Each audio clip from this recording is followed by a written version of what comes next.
The magic of thinking big, উচ্চাকাঙ্ক্ষার magic, part 2। ব্যর্থতার ব্যাধি, এক্সকিউসাইটিস সারিয়ে তুলুন। সাফল্য নিয়ে চিন্তাভাবনা করার সময় আপনার প্রধান বিষয়টি হবে মানুষের অধ্যয়ন করুন। পুঙ্খানুপুঙ্খভাবে মানুষের অধ্যয়ন করে সাফল্যের প্রণালীটি আবিষ্কার করুন, তা বাস্তব জীবনে প্রয়োগ করুন। এক্ষুনি এই কাজটা শুরু করে দিন।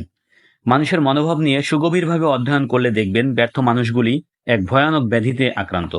সেই ব্যাধির নাম এক্সকিউসাইটিস। আর বেশিরভাগ জনতার মধ্যে এই রোগের কয়েকটি লক্ষণ অবশ্যই বিদ্যমান থাকে। লক্ষ্য করবেন, এই এক্সকিউসাইটিস কিন্তু একটা সফল মানুষ ও এক ব্যর্থ মানুষের মধ্যে প্রভেদের প্রধান কারণ। আপনি দেখবেন মানুষ যত বেশি সফল সে ততই কম এই রোগ লক্ষণ অর্থাৎ অজুহাত দেখান। যে মানুষটি কখনো কোথাও পৌঁছাতে পারেনি, যার জীবনে অগ্রসর হওয়ার পরিকল্পনাই নেই, সে হাজারটা অজুহাত দেখায়। যার জীবনে তেমন কিছুই করে উঠতে পারেনি, তারা অন্যদের বোঝায় কেন করেনি, কেন করে না, কেন পারে না ও কেন তারা নয়। সফল ব্যক্তি জীবনে অধ্যয়ন করলে দেখবেন তিনিও কিন্তু অতি সাধারণ বাকিদের মতো নানা অজুহাত দেখাতে পারবেন, কিন্তু তা করেননি। আমি এমন কোনো সফল ব্যবসা পরিচালক, সামরিক অফিসার, বিক্রেতা, পেশাদার বিশেষজ্ঞ বা অন্যান্য ক্ষেত্রে নেতৃস্থানীয়দের সংস্পর্শে আসিনি বা এমন কোনো সফল মানুষের কথা শুনিনি যার অজুহাতের অভাব ছিল।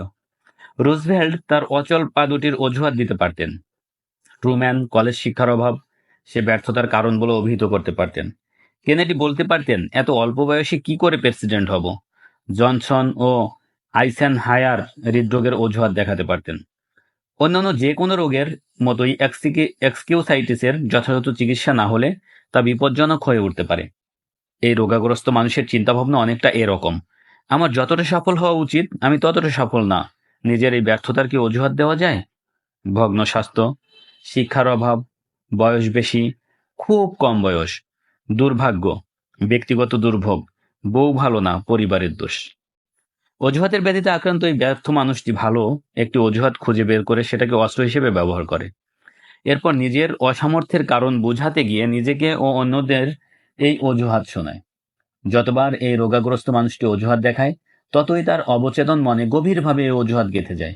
গঠনমূলক বা নিরাশাজনক যে কোনো ধরনের চিন্তাভাবনা বারবার করলে মনে গভীর প্রভাব পড়ে। এক্সকিউসাইটিসের রোগী প্রথম দিক ভালো মতোই বোঝে যে কারণগুলি সে বলছে তা নিতান্তই অজুহাত, মোটেই সত্যি নয়। তবে যতবার সে ওই অজুহাতের পুনরাবৃত্তি করে, ততই বদ্ধপরিকর হয়ে যায় যে ওই অজুহাতেই সত্য, ওই অজুহাতই তার ব্যর্থতার মূল কারণ। তাই প্রথম পদক্ষেপ হলো নিজের চিন্তার গতি সঠিক ও সাফল্যের পথে নিয়ে আসার জন্য নিজেকে ব্যর্থতার ব্যাধি এক্সকিউসাইটিস থেকে সুরক্ষিত রাখুন। যদিও নানা ধরনের এক্সকিউসাইটিস দেখা যায়, তবে কয়েকটি সুপরিচিত অজুহাত বা এক্সকিউজ হলো স্বাস্থ্যের অজুহাত, বিদ্যাবুদ্ধির অজুহাত, বয়সের গুজর এবং অবশ্যই ভাগ্যের অজুহাত। এবার দেখা যাক এই সুপরিচিত রোগগুলি থেকে নিজেকে কিভাবে সুরক্ষিত রাখা যায়। চারটি অতি পরিচিত এক্সকিউসাইটিস। কি করব, স্বাস্থ্য মোটেই ভালো যাচ্ছে না। স্বাস্থ্য সংক্রান্ত অজুহাত রয়েছে চিরপরিচিত: শরীর ভালো নাই, অথবা বিশেষভাবে আমার এই শারীরিক কষ্ট রয়েছে। একটি মানুষ জীবনে যা করতে চান তা করতে না পারলে, আরও দায়িত্ব নিতে না চাইলে, সাফল্য না পেলে শরীর ভালো নেই অজুহাতটি নানাভাবে অস্ত্র হিসেবে ব্যবহার করে। হাজার হাজার মানুষ স্বাস্থ্যের এক্সকিউসাইটিসের আক্রান্ত, তবে বেশিরভাগ ক্ষেত্রে এটাই কি আসল কারণ? একটু চিন্তা করে দেখুন, সফল মানুষগুলিও কিন্তু স্বাস্থ্যকে অজুহাত করে তুলতে পারে, কিন্তু তারা তো তা করে না। আমার ডাক্তার বন্ধুরা বলেন, প্রাপ্তবয়স্কদের মধ্যে সম্পূর্ণ সুস্থ মানুষ খুঁজে পাওয়া অসম্ভব। প্রত্যেকেই কোনো না কোনো রোগগ্রস্ত, অনেকেই আংশিক বা সম্পূর্ণভাবে এই স্বাস্থ্যের এক্সকিউসাইটিসের শরণাপন্ন হয়। তবে সাফল্যে অগ্রগতি মানুষ কিন্তু কখনোই তা করে না। একটু দুপুরে দুটি ঘটনার উল্লেখ করব, এতে স্বাস্থ্যের প্রতি ভুল ও নির্ভুল দৃষ্টিভঙ্গি কি তা সুস্পষ্ট হবে। ক্লিভল্যান্ড একটি অভিভাষণ সবে শেষ করেছি। প্রায় ৩০ বছর বয়সী এক ভদ্রলোক এগিয়ে এলেন। ইনি আলাদাভাবে আমার সঙ্গে কয়েকটা কথা বলতে চাইলেন। আমার বক্তৃতার উচ্ছ্বসিত প্রশংসা করে বললেন, আমার ক্ষেত্রে কিন্তু আপনার কথাগুলি ঘটবেই। ইনি বলতে শুরু করলেন, আসলে আমি হার্টের রোগী, বুঝে শুনে চলতে হয়। ইনি জানালেন যে ৪ জন ডাক্তার দেখানো সত্ত্বেও কেউই তার সমস্যাটা খুঁজে পাননি। তাই ইনি আমার পরামর্শ চাইলেন।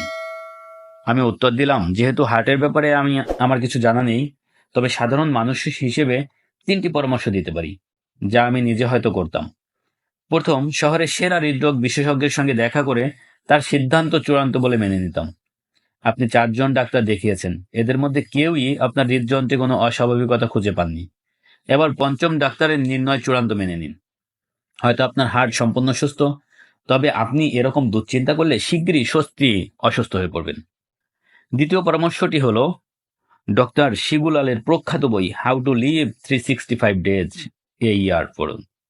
এই বইটিতে ডক্টর শিগুলার জানিয়েছেন যে হাসপাতাল 4টের মধ্যে 3টি রোগী মনের দিক দিয়ে রোগাগ্রস্ত, ভেবে দেখুন 4 জনের মধ্যে 3 জন সম্পূর্ণ সুস্থ বোধ করতেন যদি শুধুমাত্র নিজেদের অনুভূতি নিয়ন্ত্রণ করতে পারতেন।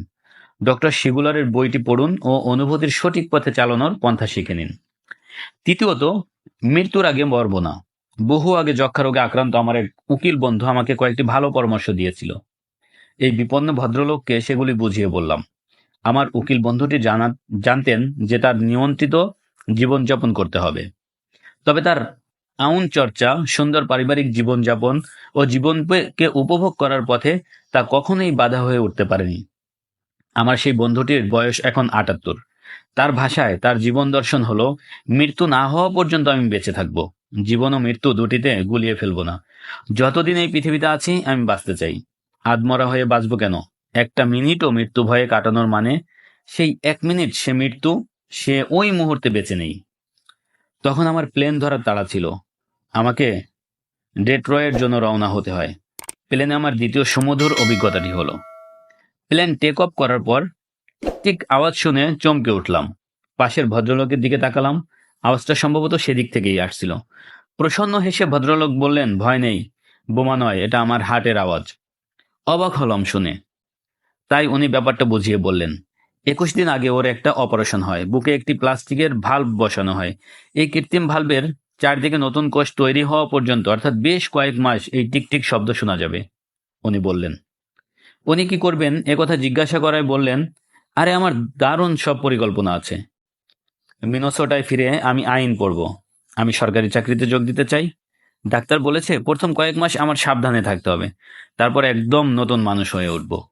তাই স্বাস্থ্য সমস্যা দূর করার 2টি উপায় আছে।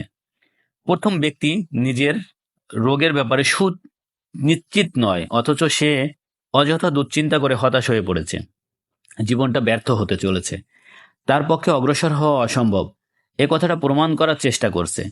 দ্বিতীয় ব্যক্তিটি এক কঠিন অপারেশনের পরেও আশাবাদী, জীবনে কিছু করতে চায়। স্বাস্থ্যের প্রতি এদের মনোভাবের এক বিস্তর ফারাক।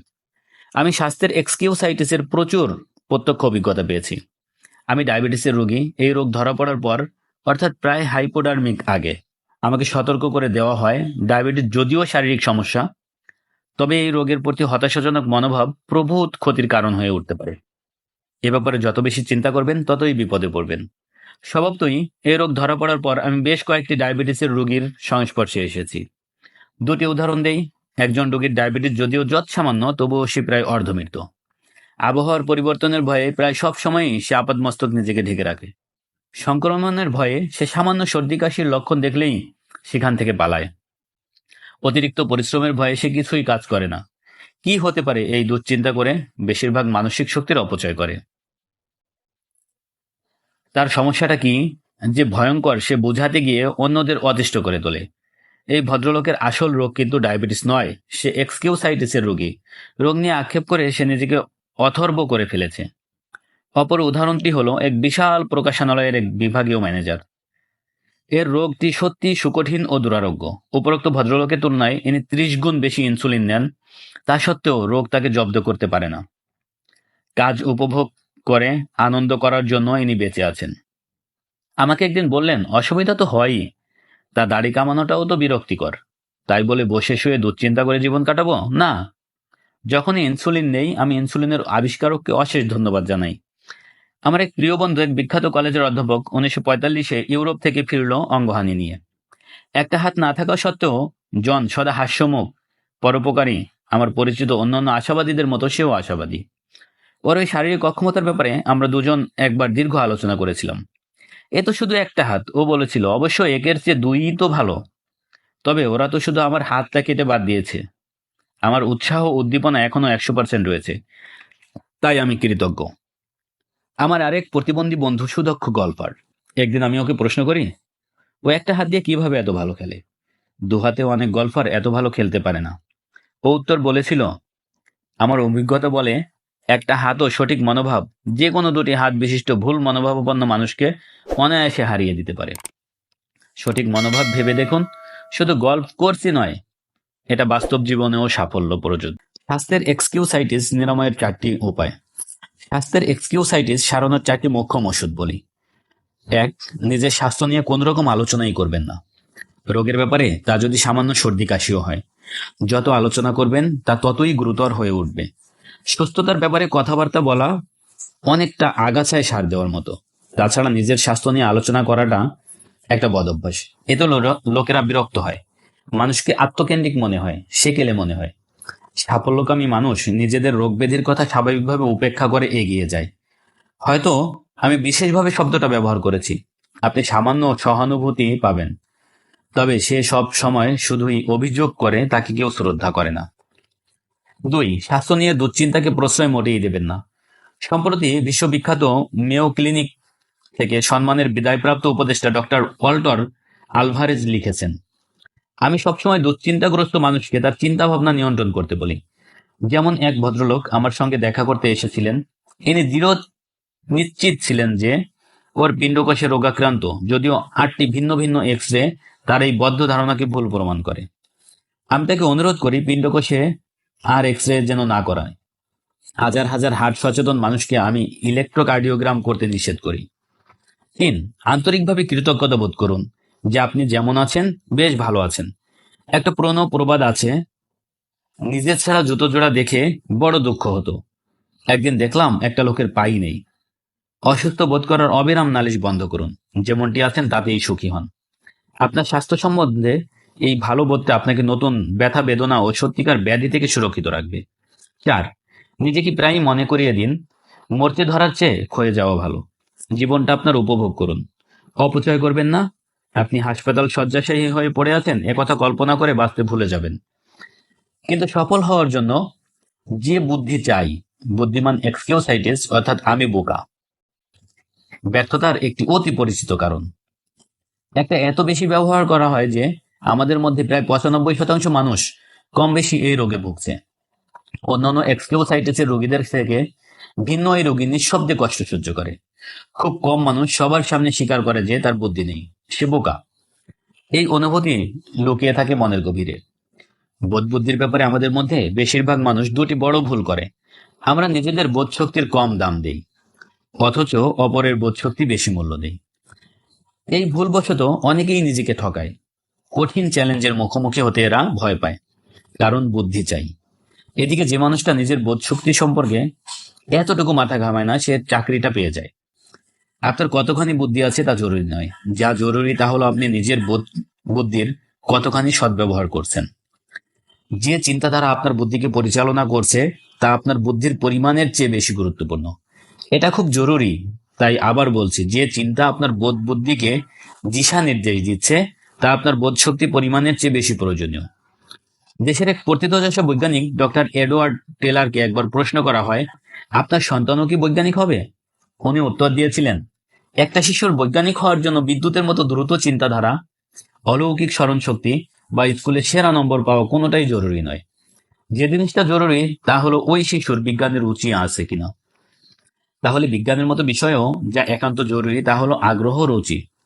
যার আইকিউ অর্থাৎ বোধ শক্তির পরিমাণ 100, সেও কিন্তু 120 আইকিউ এর ব্যক্তির তুলনায় বেশি উপার্জন করবে, বেশি শ্রদ্ধা অর্জন করবে, জীবনে বেশি সফল হবে, যদি তার থেকে সঠিক আশাবাদী মনোভাব ও সহযোগিতার মানসিকতা। কোনো কাজ দৈনন্দিন ক্রিয়াকলাপই হোক বা বিশেষ কোনো কাজ বা প্রকল্প যাই হোক না কেন, অধ্যবসায় নিয়ে কাজটা সম্পন্ন করা অলস বুদ্ধিমত্তার চেয়ে অনেক বেশি ফলপ্রসূ হয়। অলস বুদ্ধিমত্তা অসাধারণ হলেও কার্যকর হয় না। টিকে থাকাটাই ক্ষমতার 95%। গত বছর আমার এক কলেজের বন্ধুর সঙ্গে দেখা হয়। প্রায় 10 বছর পর আমাদের দেখা হলো। চাক মেধাবী ছাত্র ছিল, অনার্স সহ স্নাতকের ডিগ্রি প্রাপ্ত।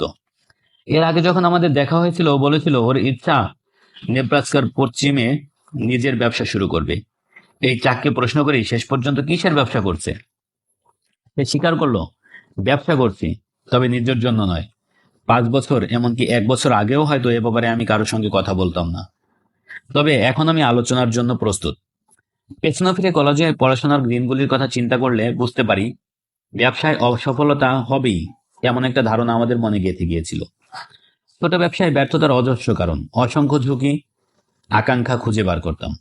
যথেষ্ট মূলধন চাই, সঠিক ব্যবসা চক্র গড়ে তোলা প্রয়োজন, যা পেশ করছো তার চাহিদা আছে কি, স্থানীয় ইন্ডাস্ট্রির স্থায়িত্ব আছে তো, এমন নানা প্রশ্ন যাচাই করে দেখতাম। সবচেয়ে দুঃখ হয় হাই স্কুলে আমার বেশ কয়েকজন বন্ধু যাদের ব্যবসা সম্বন্ধে হয়তো কোনো রকম ধারণাই ছিল না, এমনকি কলেজেও পড়েনি, আজ তারা নিজেদের ব্যবসায় সুপ্রতিষ্ঠিত। আর আমাকে দেখো, এখনো খেতে চলেছি, জাহাজের মালপত্রে হিসাব করে চলেছি। ছোট ব্যবসা কেন সফল হতে পারে না তা নিয়ে অমন চুলচেরা হিসাব না করলে হয়তো এতদিনে আমার অবস্থা অনেক উন্নতি হতো। তাকের যে পরিমাণ বুদ্ধি ছিল তার চেয়েও গুরুত্বপূর্ণ ভূমিকা নিয়েছে তার বুদ্ধিকে পরিচালনা করার চিন্তা ভাবনা করি। খুব বুদ্ধিমান বেশ কিছু মানুষ জীবনে সফল হয় না কেন? এক ভদ্রলোককে আমি বেশ কয়েক বছর যাবৎ চিনি। উনি খুবই মেধাবী, অসাধারণ বুদ্ধিমত্তার। উনি সম্মানে স্নাতকের ডিগ্রি পেয়ে পাশ করেছেন।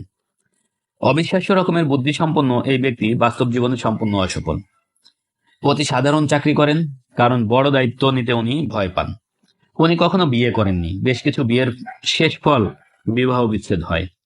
ওর বন্ধু সংখ্যা নগণ্য, উনি বেশি লোকজন পছন্দ করেন না। উনি জীবনে কখনো কোনো সম্পত্তিতে বিনিয়োগ করেননি, কারণ লোকসান হতে পারে। ভদ্রলোক নিজের অসাধারণ বুদ্ধি সাফল্যের পন্থা খোঁজার পরিবর্তে ব্যর্থতার প্রমাণ খোঁজার ব্যবহার করতেন। ওর মেধাকে দিশা নির্দেশ দেয় না ধর্মী কিছু চিন্তাভাবনা, তাই ওর যোগদান যৎসামান্য, উনি কিছুই সৃষ্টি করতে পারেন না। দৃষ্টিভঙ্গি বদলাতে পারলে উনি খুবই সফল হবেন। ওর সাফল্য পাওয়ার মতো বোধ বুদ্ধি রয়েছে, কিন্তু চিন্তা শক্তি সঠিক নয়। আমার পরিচিত কয়েকজন ভদ্রলোক প্রখ্যাত নিউ ইয়র্ক বিশ্ববিদ্যালয় থেকে পিএইচডি ডিগ্রি পাওয়ার পর সাময়িক সেবায় যোগ দেন। সামরিক সেবায় 3 বছর ইনি কি করেছেন জানেন? অফিসার ইনি হতে পারেননি, ইনি কর্মী বিশেষজ্ঞ ছিলেন না। তিনি 3টে বছর শুধু ট্রাক চালিয়েছেন। কেন? কারণ সহকর্মী সৈনিকদের প্রতি তার উন্নসিকতা, আমি এদের চেয়ে সেরা, সাময়িক পদ্ধতি ও প্রণালীর প্রতি তার দৃষ্টিভঙ্গি। এরা মূর্খ, নিয়মানুবর্তিতার প্রতি তার দৃষ্টিভঙ্গি। এসব বাকিদের জন্য, আমার জন্য নয়। প্রতিটি জিনিস, প্রতিটি বিষয়, এমনকি নিজের প্রতি তার আচরণ। আমি একটা অপদার্থ, এখনো এখান থেকে পালাবার পথ খুঁজে পেলাম না। কেউই একে শ্রদ্ধা করতো না। এর বিদ্যা বুদ্ধির সম্ভার সুপ্ত রইল, এর নাধর্মী মনোভাব একে অসফল করে দিয়েছিল। মনে রাখবেন, আপনি কতটা বুদ্ধিমান এর চেয়েও গুরুত্বপূর্ণ হলো সেই বুদ্ধিটাকে জীবনে কাজে লাগাচ্ছেন। বিশ্ববিদ্যালয়ের পিএইচডি ডিগ্রিও সাফল্যের এই মৌলিক নিয়মটা ভাঙতে পারে না। বেশ কয়েক বছর আগে আমার ফিল এফ এর সঙ্গে ঘনিষ্ঠ বন্ধুত্ব হয়। উনি এক বিশাল বিজ্ঞাপন সংস্থার পদস্থ কর্মচারী ছিলেন। ফিল ওই সংস্থার বিপণন গবেষণা বিভাগের পরিচালক ছিলেন। নিজের কাছে তিনি সুদক্ষ ছিলেন। ফিল কি অসাধারণ বুদ্ধিসম্পন্ন ছিলেন? মোটেই নয়। এমনকি গবেষণা পদ্ধতিও তার ভালো মতো জানা ছিল না। পরিসংখ্যানের ব্যাপারে কিছুই জানতেন না। উনি কলেজেও পড়েননি, যদিও অধীনস্থ সবাই স্নাতক ছিল। ফিল কখনো গবেষণার প্রায়োগিক বিষয়গুলি সম্বন্ধে বিদ্যা জাহির করার চেষ্টা করতো না। তাহলে যেখানে ওর অধীনস্থ কেউই বছরে 10,000 রোজগার করতে পারেননি, ও কিভাবে বছরে 30,000 উপার্জন করত? কারণ ফিল ছিল মানব ইঞ্জিনিয়ার। 100% আশাবাদী ছিল। কেউ হতাশ হয়ে পড়লে ফিল তাকে প্রেরণা দিতে পারত।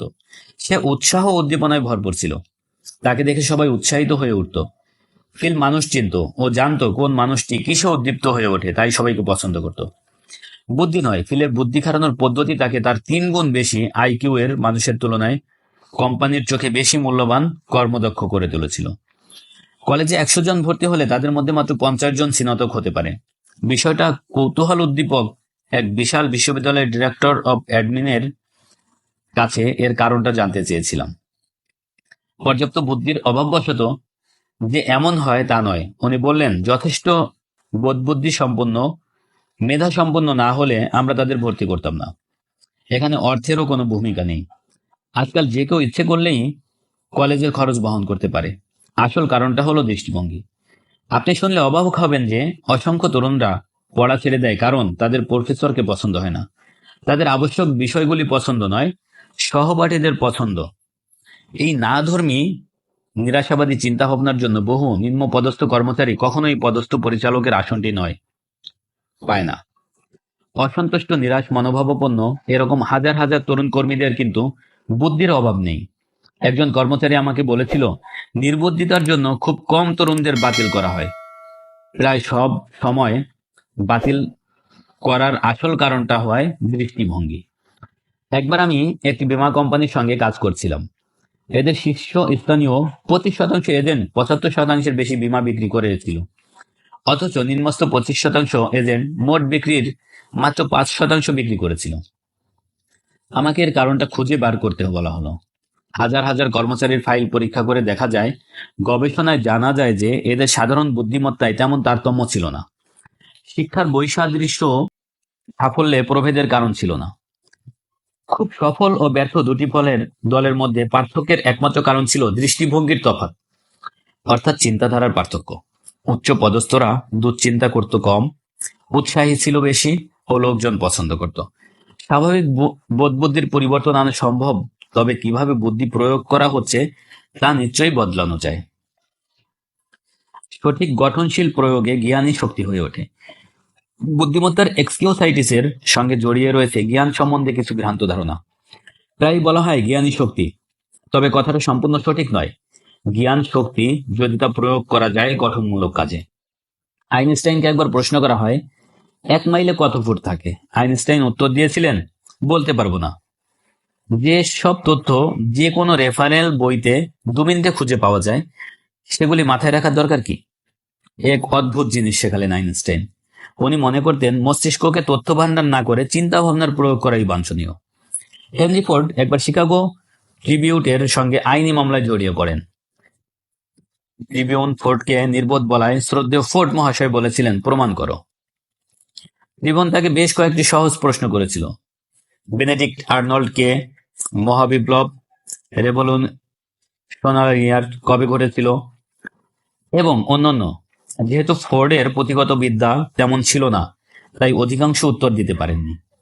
শেষে উনি বিরক্ত হয়ে বলেছিলেন, এসব প্রশ্নের উত্তর আমার জানা নেই, তবে 5 মিনিট এমন লোককে দাঁড় করিয়ে দিতে পারি যে সব কটি উত্তর দিয়ে দিবে। অপ্রয়োজনীয় তথ্য সংগ্রহের জন্য হেনরি ফোর্ডের কোনোই আগ্রহ ছিল না। সুদক্ষ কর্মপরিচালকরা যা জানেন তা তিনি জানতেন। মনটাকে তথ্যের ভাগাড় না বানিয়ে কিভাবে তথ্য পাওয়া যায় সেই ক্ষমতাটা আয়ত্তে আনা জরুরি। তথ্য সমৃদ্ধ মানুষের মূল কতখানি। সম্প্রতি আমি এক বন্ধুর সঙ্গে এক সন্ধ্যা কাটাই। সে একটি সংস্থার প্রেসিডেন্ট। তখন টিভিতে চলছিল এক অত্যন্ত জনপ্রিয় ধাঁধার প্রোগ্রাম। যাকে প্রশ্ন করা হচ্ছিল, সেই ভদ্রলোক কয়েক সপ্তাহ যাবৎ ওই প্রোগ্রামে অংশগ্রহণ করেছিলেন। সব রকম বিষয়ে, এমনকি নানা উদ্ভট প্রশ্নের উত্তরও উনি অবলীলাক্রমে দিয়ে চলেছেন। উনি একটি অদ্ভুত প্রশ্নের, বোধহয় আর্জেন্টিনার কোনো পাহাড় সম্বন্ধে প্রশ্নটা হয়েছিল। উত্তর দেওয়া মাত্র আমার বন্ধু হঠাৎ আমায় জিজ্ঞাসা করলো, বলতে পারো এই লোকটাকে আমি কাজে নিলে কত বেতন দেব? কত? আমি জিজ্ঞাসা করলাম। মাত্র $300। এর 1 সেন্টও বেশি নয়। সেটাও সাপ্তাহিক বা মাসিক বেতন না, সেটা হবে ওর সারাটা জীবনের মোট বেতন। বেশ ভালোভাবে বুঝে গিয়েছি ওই লোকটাকে। ও শুধু মনে রাখতে পারে একটা চলমান এনসাইক্লোপিডিয়া। আর কি? ভালো অ্যাকসেন্ট এনসাইক্লোপিডিয়ার দাম নিশ্চয়ই 300 এর বেশি হবে না? না, তাও বোধহয় বেশি দেওয়া হবে। এই লোকটা যে উত্তরগুলো বলছে তার 90% বোধ হয় 2 এর তথ্য পঞ্জিকায় পাওয়া যাবে।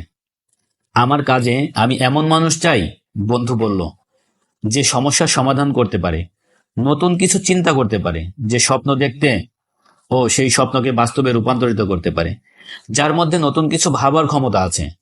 তার দ্বারা অর্থাগম হয়, তথ্য মানব দিয়ে কিছুই লাভ হয় না। বুদ্ধিমত্তার অজুহাত অর্থাৎ এক্সকিউসাইটিস নিরাময়ের 3টি উপায়। বুদ্ধিমত্তার এক্সকিউসাইটিস সারানোর 3টি সহজ পথ হলো: 1. আপনার বুদ্ধি কম অথচ অন্যের বুদ্ধি বেশি, এমনটি কখনোই মনে করবেন না। নিজেকে ঠকাবেন না, আপনার গুণগুলি দেখুন। মনে রাখবেন, আপনার বুদ্ধির পরিমাণের চেয়ে জরুরি বুদ্ধিটা সঠিকভাবে কাজে লাগানো। নিজের আইকিউর পরিমাণ নিয়ে দুশ্চিন্তা না করে নিজের মস্তিষ্কটাকে কাজে লাগান। 2. প্রতিদিন বারবার নিজেকে মনে করিয়ে দিন, আমার মনোভাব ও দৃষ্টিভঙ্গি আমার বুদ্ধির চেয়ে বেশি জরুরি। বাড়িতে ও কাজের জায়গায় আশাবাদী থাকুন। কেন পারবেন তা ভেবে দেখুন, কেন পারবেন না তা নিয়ে চিন্তা করবেন না। আমি জিতছি দৃষ্টিভঙ্গি বিকশিত করুন। নিজের বোধ বুদ্ধি সৃজনশীল ও গঠনমূলক কাজে ব্যবহার করুন। জেতার পথটা খুঁজুন। আপনি হেরে যাবেন এ কথাটা প্রমাণ করার জন্য বুদ্ধি প্রয়োগ করা বৃথা। 3. তথ্য মনে রাখার ক্ষমতার চেয়ে চিন্তা ভাবনার ক্ষমতা অনেক বেশি গুরুত্বপূর্ণ। এ কথাটা মনে রাখবেন। নতুন ধ্যান ধারণার উদ্ভব ও বিকাশ করা, নতুন ও আরো ভালো পন্থা আবিষ্কার করার জন্য নিজের মনকে কাজে লাগান। নিজেকে প্রশ্ন করুন, আমি কি ইতিহাস তৈরি করার জন্য চিন্তা ভাবনা প্রয়োগ করছি, নাকি অন্যদের তৈরি ইতিহাস সংগ্রহ করার জন্য বুদ্ধির অপচয় করছি? কোনো লাভ নেই। আমি বুড়ো হয়ে গিয়েছি, আমার বয়স কম। বয়সের এক্সকিউসাইটিস অর্থাৎ কখনোই বয়সটা ঠিক নয় নামক ব্যর্থতার ব্যাধি হরেক রকমের আমার বয়স হয়েছে এবং আমি এখনো ছোট। আপনি হয়তো হাজার হাজার অসবল সাধারণ মানুষের মুখে ব্যর্থতা এই কারণগুলি শুনেছেন। আমার বয়স হয়েছে, আমি এত কম বয়সী, এখন কি পারবো? যা করতে চাই তা করতে পারছি না, কারণ আমার বয়স। সত্যি হয়তো কয়েকজন মাত্র মনে করেন তাদের বয়স কাজের উপযুক্ত। ব্যাপারটা দুর্ভাগ্যজনক। এই বয়সের অজুহাত দেখিয়ে অজস্র মানুষ তাদের জীবনের সুবর্ণ সুযোগ হারিয়েছে। এরা মনে করে এদের বয়সটাই ভুল, তাই চেষ্টাও করে না। আমি বুড়ো হয়েছি, অতি পরিচিত এই এক্সকিউসাইটিস। ধীরে ধীরে এই রোগটা চারদিকে ছড়িয়ে পড়ছে।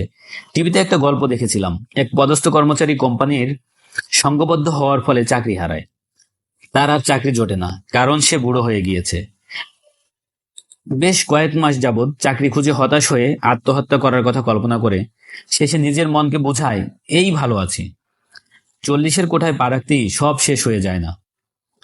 এই বিষয়টা নিয়ে নাটক, নভেল, পত্রিকা প্রবৃদ্ধি এত জনপ্রিয় হওয়ার কারণ এই নয় যে এটা সত্যি কথা। কারণটা হলো বহু দুশ্চিন্তাগ্রস্ত মানুষের এই অজুহাতটিকে মনোগ্রাহী মনে হয়। বয়সের এক্সকিউসাইটিসের মোকাবেলা কিভাবে করবেন? বয়সের এক্সকিউসাইটিস সারানো সম্ভব। কবছর আগে একটি সেলস ট্রেনিং প্রোগ্রাম পরিচালনা করছিলাম। তখন এমন এক ওষুধ আমি আবিষ্কার করেছি যা শুধু যে রোগ সারায় তাই নয়, আপনাকে এই রোগ থেকে সুরক্ষিত রাখে। ফলে আপনি কখনোই রোগাক্রান্ত হবেন না। ওই সেলস ট্রেনিং এ সেসিল নামে এক ভদ্রলোক উপস্থিত ছিলেন। 40 বছরের সেসিল উৎপাদকের প্রতিনিধিত্বে আগ্রহী, তবে তার মনে একটা কথা বারবার বাধা ছিল। তার মনে হয়েছিল সে এই কাজের উপযুক্ত নয়, তার বয়স বেশি।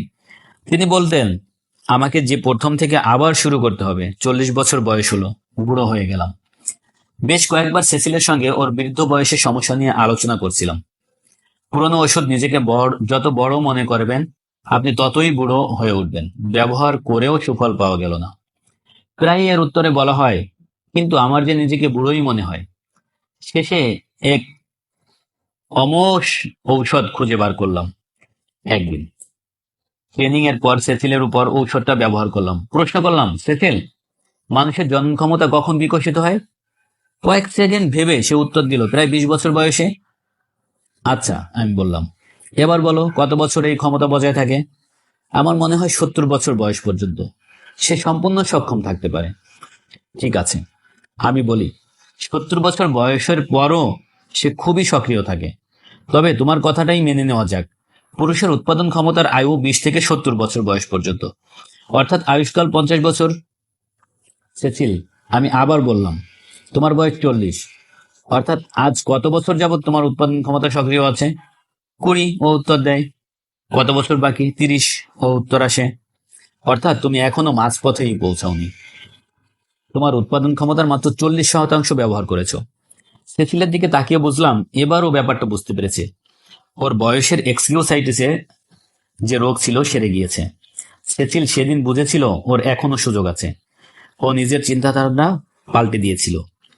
আমি বুড়ো হয়েছি থেকে আমি এখনো তরুণ বলতে শুরু করলো। ও এতদিন উপলব্ধি করলো বয়সটা গুরুত্বপূর্ণ বিষয় না। বয়সের প্রতি আমাদের মনোভাব বয়সকে আশীর্বাদ অথবা অভিশাপ করে তোলে। নিজেকে বয়সের অজুহাতে রোগমুক্ত করতে পারলে সুযোগের নানা পথ খুলে যাবে, যা আপনার আগে হয়তো বন্ধু মনে করে হয়েছিল। আমার এক আত্মীয় বহু বছর যাবৎ বিক্রি, ব্যবসা পরিচালনা বা ব্যাংকের কাজ, নানা জাতীয় কাজ করে। ও কি যে চায় তা বুঝে উঠতে পারছিল না। শেষে সিদ্ধান্তে পৌঁছায় যে আসলে ও মন্ত্রী হতে চায়। কিন্তু যখন এই চিন্তা ওর মাথায় এলো তখন মনে হলো ও বুড়ো হয়ে গিয়েছে। তখন ওর বয়স 45, 3 সন্তানের পিতা, অথচ তেমন অর্থবল নেই। ভাগ্যক্রমে সমস্ত সাহস সঞ্চয় করে ও নিজেকে বোঝাতে পেরেছিল, 45 হোক বা যাই হোক না কেন, আমি মন্ত্রী হবই। শুধুমাত্র বিশ্বাসকে অবলম্বন করে এই ভদ্রলোক উইনকোচিনে মন্ত্রীদের 5 বছরের প্রশিক্ষণ সূচিতে ভর্তি হয়ে গেলেন। 5 বছর পর তিনি সত্যি মন্ত্রী পদে নিযুক্ত হন এবং ইলিনয়ে নিজেকে সুপ্রতিষ্ঠিত করেন। বৃদ্ধ মোটেই নয়, এখনো সে সক্ষম। তার এখন 20 বছর সক্রিয় জীবন বাকি আছে। সম্প্রতি দেখা হয়, উনি আমাকে বললেন, দেখো ভাই, 45 বছর বয়সে যদি সে চূড়ান্ত সিদ্ধান্ত না নিতাম, বাকি জীবনটা আক্ষেপ করে বুড়ো হয়ে পড়তাম। এখন আমি আমার নবযৌবন ফিরে পেয়েছি। 20 বছর আগে যেমন তরুণটি ছিলাম, এখনো তেমনি অনুভব করি। আর সত্যি ওকে তরুণ দেখাচ্ছিল। বয়সের অজুহাত অগ্রাহ্য করতে পারলে যৌবনে আশা, অভিলাষ ও অনুভূতি সবই ফিরে পাবেন। বয়সের বাধা অতিক্রম করে এগিয়ে যেতে পারলে শুধু আপনার বয়স বৃদ্ধি বন্ধ করা যায় তাই নয়, সাফল্যও সুনিশ্চিত হয়। আমার বিশ্ববিদ্যালয়ের এক প্রাক্তন সহকর্মী বয়সের এক্সকিউসাইটিস থেকে মুক্তির এক অভিনব উপায় আবিষ্কার করেছেন। 20 দশকে বিল হার্ভার্ড থেকে পাশ করে বেরোয়।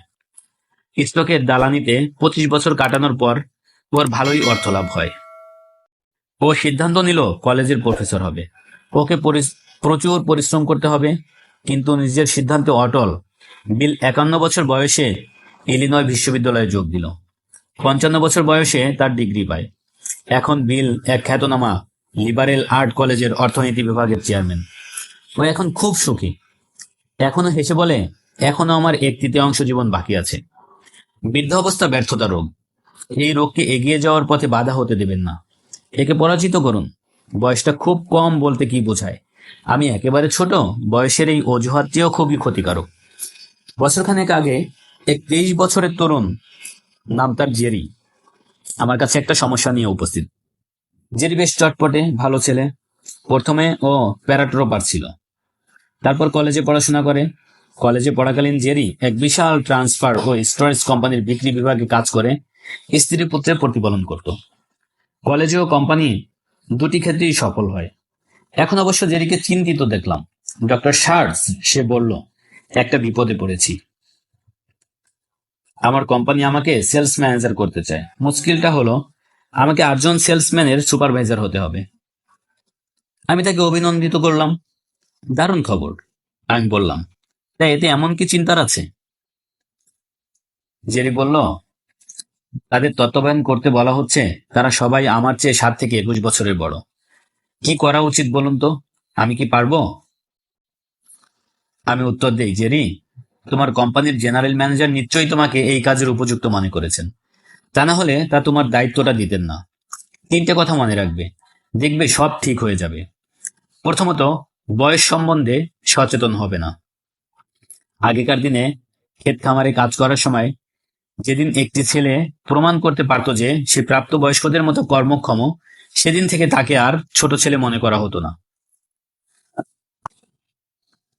তার জন্ম তারিখের হিসাব করা হতো না। এটা তো তোমার ক্ষেত্রেও প্রযোজ্য। যখন তুমি সেলস ম্যানেজার হিসেবে নিজের যোগ্যতা প্রমাণ করতে পারবে, দেখবে তুমিও বড় হয়ে গিয়েছো। দ্বিতীয়ত, এই নতুন অনুভূতির অপপ্রয়োগের বিষয়ে সচেতন থাকবে। সেলসম্যানদের পাওনা সম্মানটা দিতে ভুলবে না। তাদের মতামত জেনে নেবে। তারা যেন কখনোই মনে না করে যে তারা কোনো অত্যাচারী শাসকের অধীনে কাজ করছে। তারা তোমাকে তাদের দলের নেতা মনে করবে। এভাবে কাজ করলে তুমি ওদের সহযোগিতা পাবে, ওরা তোমার বিরোধী হয়ে উঠবে না। তৃতীয় কথাটি হলো, তোমার চেয়ে বড়রা তোমার নিচে কাজ করবে। এই সত্যিটা স্বীকার করতে শেখো।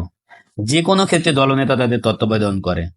তারা হয়তো বয়সে বড় হয়, তাই বয়স্কদের তত্ত্বাবধানের অনুশীলন করতে শেখো। ভবিষ্যতে যখন আরো বড় সুযোগ পাবে, তখন এই অভিজ্ঞতাগুলি কাজে লাগবে। আরেকটা কথা মনে রাখবে, জেরি, বয়সটাকে বাধার কারণ না করে তুললে কখনোই তোমার উন্নতির পথে বাধা সৃষ্টি করতে পারবে না। জেরি বেশ উন্নতি করেছে। পরিবহনের ব্যবসাটা তার খুবই প্রিয়। আগামী বছরে সে নিজের কোম্পানি গড়ে তোলার পরিকল্পনা করছে। যুব সম্প্রদায় তেমন মনে করলে তারুণ্য সত্যিই একটা বাধ্যবাধকতা হয়ে দাঁড়ায়। আপনারা হয়তো শুনবেন, নিরাপত্তা ও বীমার মতো কয়েকটি পেশায় যথেষ্ট পরিপক্কতা প্রয়োজন। বিনিয়োগকারীরা মন জয় করার জন্য পাকা চুল বা কেশহীনতা কোনো যোগ্যতাই নয়। এগুলো স্রেফ বাজে কথা। আসল কথাটা হলো, আপনি আপনার নিজের কাজ কত ভালো বোঝেন। যদি আপনি দায়িত্ব সম্পর্কে সম্পূর্ণ ওয়াকিবহাল থাকেন, যদি মানুষ চিনতেও বুঝতে পারেন, তাহলে আপনি নিশ্চয়ই কাজের দায়িত্ব সুউচ্চভাবে পালন করতে পারবেন। বয়সের সঙ্গে কর্মদক্ষতার কোনো রকম যোগসূত্রই নেই। অবশ্য যদি আপনি মনে করেন পালিত কেশি জীবনে প্রতিষ্ঠিত হওয়ার একমাত্র যোগ্যতা, তাহলে আলাদা কথা। বহু যুবক মনে করে তাদের অল্প বয়স সাফল্যের প্রধান প্রতিবন্ধক। তবে এটা সত্যি যে সংগঠনে হয়তো এমন কোনো ব্যক্তি আছে যে নিজের চাকরির নিরাপত্তার ব্যাপারে সন্দিহান ও বিপন্ন বোধ করছে। বয়স বা অন্য কোনো কারণ দেখিয়ে সে হয়তো আপনার উপস্থিতিতে বাধা সৃষ্টি করবে। তবে কোম্পানির গুরুত্বপূর্ণ কর্মকর্তারা সেভাবে চিন্তা করেন না। তারা আপনার যোগ্যতা যাচাই করে সেই মতো দায়িত্বভার দেবেন। নিজের কর্মদক্ষতা ও গঠনমূলক মনোভাব প্রমাণ করুন। আপনার অল্প বয়স আপনার জন্য সুবিধাজনক হয়ে উঠবে।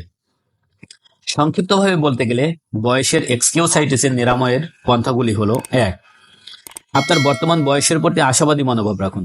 মনে করুন আপনি এখনো তরুণ। আমি বুড়ো হয়ে গিয়েছি ভাববেন না। নতুন দিগন্তের খোঁজ করুন, তারুণ্যের উদ্দীপনায় এগিয়ে চলুন। 2. আপনার উৎপাদন ক্ষমতায় আয়ুষ্কাল হিসাব ধরে রাখুন। মনে রাখবেন 30 বছরের ব্যক্তির 80% উৎপাদন ক্ষমতা এখনো অব্যবহৃত রয়েছে, আর 50 বছরের তরুণের এখন 40%, সেরা 40% ক্ষমতা বাকি আছে। অনেকে যেমন মনে করে তার চেয়ে আমাদের জীবনকাল অনেক অনেক বেশি। 3. জীবনে যা করতে চেয়েছেন, যা করতে চান তা করায় আগামী দিনগুলি সদ্ব্যবহার করুন। যদি আপনি নিরাশ হয়ে পড়েন, যদি মনে হয় যে খুবই দেরি হয়ে গেছে, তাহলে হয়তো সত্যি দেরি হয়ে যাবে। আগেই করা উচিত ছিল, এই ভাবনাটা মন থেকে ঝেড়ে ফেলে দিন। এটা ব্যর্থতার লক্ষণ। বরং নিজেকে বুঝিয়ে বলুন, আমি এখান থেকেই শুরু করব। আমার জীবনের সেরা সময়টা শিগগিরই আমার সামনে এসে দাঁড়াবে। সবল মানুষ এভাবেই চিন্তা করে। 4. কিন্তু আমার ব্যাপারটা আলাদা। দুর্ভাগ্য আমার চিরসাথী। সম্প্রতি এক ট্রাফিক ইঞ্জিনিয়ার হাইওয়ে নিরাপত্তা নিয়ে আলোচনা করছিলেন। উনি বলেছিলেন 40,000-এরও বেশি মানুষ তথাকথিত রাস্তার দুর্ঘটনায় মারা যায়। ওর বক্তব্যের প্রধান বিষয়টি ছিল যানবাহন দুর্ঘটনা। যাকে আমরা দুর্ঘটনা বলছি, প্রকৃতপক্ষে তা হলো মানুষ বা যন্ত্র অথবা উভয়েরই ব্যর্থতা। যানবাহনের বিশেষজ্ঞ এই ভদ্রলোক যে কথাটি বললেন, সে কথাটি কিন্তু যুগ যুগ ধরে জ্ঞানী গুণী ব্যক্তিরা বলে এসেছেন। সবকিছুর মূলে একটা কারণ আছে, কারণ ছাড়া কিছু হয় না। আজকের আবহাওয়াটা আকস্মিক ঘটনা নয়, এর পিছনেও বিশেষ কারণ আছে। মানুষের জীবনে যা ঘটে তাও এর ব্যতিক্রম নয়। তা সত্ত্বেও হয়তো একটি দিনও এমন যারা নয় যখন কেউ না কেউ নিজের দুর্ভাগ্যকে দোষারোপ করে। এমন দিনও বিরল নয় যখন সফল মানুষকে ভাগ্যবান বলে অভিহিত করা হয়। লোকেরা কিভাবে এই ভাগ্যচক্রের এক্সকিউসাইটিসে আক্রান্ত হয় তার একটি উদাহরণ দেই। সম্প্রতি 3টি তরুণ কর্মচারীর সঙ্গে লাঞ্চ করলাম। সেদিনকার আলোচনার বিষয়টি ছিল জর্জ সি। এই জর্জ নামক ভদ্রলোকটি এদের দলের একজন ছিলেন। গতকাল তার পদোন্নতি হয়। জর্জের পদোন্নতির কারণ কি? এই 3 তরুণ নানা কারণ দেখালেন: ভাগ্য, পক্ষপাতিত্ব, খোশামোদ, জর্জের স্ত্রী যে বস, এর মন জয় করেছে, মন গড়া নানা কারণ। সত্যি কথাটা ছিল জর্জ এক সুযোগ্য কর্মী। সে নিজের দায়িত্ব পালনে সুদক্ষ, সে পরিশ্রমী, তার ব্যক্তিত্ব আকর্ষণীয়। তাছাড়া আমি এ কথাও জানতাম যে কোম্পানির উপরওয়ালারা এদের 4 জনের মধ্যে কার পদোন্নতি হওয়া উচিত তা নিয়ে প্রচুর চিন্তা ভাবনা করে তারপরে এই সিদ্ধান্ত নিয়েছিলেন। আমার 3 অসম্ভব বন্ধুর বোঝা উচিত ছিল যে কোম্পানি উচ্চপদস্থ কর্মকর্তারা চোখ বন্ধ করে কাউকে গুরুত্বপূর্ণ পদে মনোনীত করবেন না। মেশিনের অংশ উৎপাদক কোম্পানির এক কর্মচারীর সঙ্গে সেদিন ভাগ্যের এক্সকিউসাইটিস নিয়ে আলোচনা ছিল। উনি ওই সমস্যাটার বিষয়ে খুবই উদ্দীপ্ত হয়ে উঠলেন, নিজের অভিজ্ঞতার কথা বললেন। এক নতুন নাম শুনছি, উনি বললেন, তবে সেলসের সঙ্গে যুক্ত সব কর্মচারীদেরই এক কঠিন সমস্যার সম্মুখীন হতে হয়। গতকালই আমার কোম্পানিতে আপনার এই ব্যাপারটা এক উজ্জ্বল উদাহরণ পেলাম। বিকেল 4টের সময় এক সেলসম্যান 1,12,000 এর যন্ত্রপাতি অর্ডার নিয়ে উপস্থিত। সেই সময় আরেক ভদ্রলোকও অফিসে উপস্থিত ছিলেন। ওই দ্বিতীয় ভদ্রলোকটির দ্বারা বিশেষ কিছুই বিক্রি হতো না। জনের অর্ডারের সুখবর শুনে তিনি যেন একটু ঈর্ষাবোধ করলেন। তাকে অভিনন্দন জানিয়ে বললেন, জন, ভাগ্যদেবী তোমার প্রতি সুপ্রসন্ন। এই দুর্বল সেলসম্যান ভদ্রলোক স্বীকার করতে রাজি না যে জনের এই বড় অর্ডারের সঙ্গে ভাগ্যের কোনো সম্পর্ক নেই। জন ওই গ্রাহকের সঙ্গে বেশ কয়েক মাস যাবৎ কাজ করছিল। সেখানকার প্রায় 8 জন লোকের সঙ্গে তাকে অনবরত কথাবার্তা বলতে হয়েছে। তাদের জন্য সবচেয়ে সেরা প্রস্তাব কি হতে পারে তা নিয়ে জন বেশ কয়েক রাত জেগে চিন্তা করেছে, কাজ করেছে। তারপর আমাদের ইঞ্জিনিয়ারদের দিয়ে চাহিদা মাফিক যন্ত্রের প্রাথমিক ডিজাইন তৈরি করিয়েছে। যদি সুপরিকল্পিত কাজ ও ধীরে সুযোগ সেই পরিকল্পনাকে প্রয়োগ করাকে সৌভাগ্য বলা হয়, তাহলে হয়তো সত্যি জনের প্রতি ভাগ্যদেবী সুপ্রসন্ন ছিল। ধরুন, যদি ভাগ্যের সাহায্যে জেনারেল মোটরসকে পুনর্গঠিত করতে হয়, সে কি করবে, কোথায় কাজ করবে, এসব যদি ভাগ্য নির্ণয় করে তাহলে দেশের সব ব্যবসা বাণিজ্য রসাতলে যাবে। ধরা যাক ভাগ্যের সাহায্যে জেনারেল মোটরসকে সম্পূর্ণ নতুনভাবে গড়ে তুলতে হবে। এই পুনর্গঠনের জন্য কোম্পানির সব কর্মচারীদের নাম একটা বিশাল লিপিতে সংগ্রহ করা হলো। এরপর প্রথমে যার নাম উঠবে সে হবে প্রেসিডেন্ট, দ্বিতীয় নামটি হবে এক্সিকিউটিভ ভাইস প্রেসিডেন্ট, অন্যদেরও এভাবে বাছাই করা হবে। কি বোকার মতো ব্যাপারটা হবে বলুন তো, অথচ এভাবেই তো ভাগ্য কাজ করে, তাই না? যে কোনো পেশা, ব্যবসা পরিচালনা, বিক্রি, আইন, ইঞ্জিনিয়ারিং, অভিনয়, সয়ানা, সব পেশায় যা শ্রী পৌঁছায় তার মূল্যে থাকে তাদের উন্নততর দৃষ্টিভঙ্গি। তারা পরিশ্রমী এবং বোধবুদ্ধি সদ্ব্যবহার করতে জানেন। ভাগ্যের এক্সকিউসাইটিস থেকে নিষ্কৃতির দুটি উপায়, কারণ ও পরিণাম, এ নিয়মটা মেনে নিন। আপাত দৃষ্টিতে যা সৌভাগ্য তা পেছনে রয়েছে প্রস্তুতি, সফল হওয়ার মনোভাব, যা ওই সফল মানুষটির সৌভাগ্যে বলে অভিহিত হচ্ছে। একজন ভাগ্যহীন মানুষকে ভালো মতো দেখুন, আপনি কয়েকটি বিশেষ কারণ খুঁজে পাবেন। সফল মানুষটি হেরে গিয়ে শেখে, লাভবান হয়। ব্যর্থ মহাশয় ওই একইভাবে হেরে যাওয়ার পর কিছুই শেখে না। 2. অলিক স্বপ্ন দেখা বন্ধ করুন। সাফল্যের শ্রমহীন সহজ পন্থা খুঁজতে নিজের বুদ্ধির অপচয় করবেন না। শুধুমাত্র ভাগ্য কাউকে সফল করতে পারে না। যে জিনিসগুলি করলে, যে প্রণালীগুলি আয়ত্তে আনলে সফল হওয়া যায়, সেগুলি শিখলে ও সঠিকভাবে প্রয়োগ করলে তবেই সাফল্যের চাবিকাঠি হাতে পাওয়া যায়। পদোন্নতি, জয়লাভ, জীবনের সেরা জিনিসগুলির জন্য ভাগ্যের ভরসায় বসে থাকবেন না। এগুলি দেওয়া ভাগ্যের কর্ম নয়, বরং যে গুণগুলি বিকাশ করলে জীবনে বিজয়ী হওয়া যায় সেগুলির বিকাশে মনোনিবেশ করুন। ধন্যবাদ। আপনাদের আজকের দ্বিতীয় পার্টে the magic of thinking big, উচ্চাকাঙ্ক্ষার ম্যাজিক বইয়ের দ্বিতীয় অধ্যায় সম্পূর্ণটি আপনাদের জন্য নিয়ে আসলাম। আপনাদের সাপোর্ট প্রয়োজন। যদি আপনাদের ভালো লাগে ভিডিওটিতে লাইক করবেন, চ্যানেলটিকে সাবস্ক্রাইব করবেন এবং নতুন ভিডিও আসলে যাতে দ্রুতই নোটিফিকেশন পেতে পারেন বেল আইকনটিকে ক্লিক করবেন।